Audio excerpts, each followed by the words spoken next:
নতুন বছরের হাজারো স্বপ্ন নিয়ে আজ আবারও শুরু করলাম এক নতুন অধ্যায় জীবনের। সকলকে জানাই হ্যাপি নিউ ইয়ার।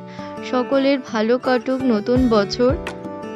সপরিবারে মিলেই চললাম, এই ডেস্টিনেশনে আমরা পৌঁছে গেছি। অনেক আশা নিয়ে এসেছি আমরা সপরিবারে বাবার দরবারে, তারকেশ্বরে। এই যে দুধ পুকুর, এখানেই সকলে স্নান করে পুজো দেয়। যেহেতু আমরা বিকালে গেছি, তাই এই পুকুরে হাত মুখ ধুয়ে পুজো দিতে গেলাম সকলে।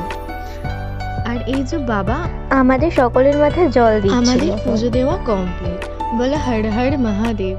এই যে আমাদের মনটা বিশাল হালকা হয়ে গেল যেন এখানে এসে।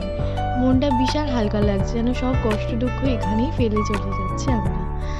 আমরা কিছু খাওয়া দাওয়া করে বাড়ির দিকে রওনা হলাম সপরিবারে। প্রথম দিন ভালোই কাটলো আমাদের। নমস্কার।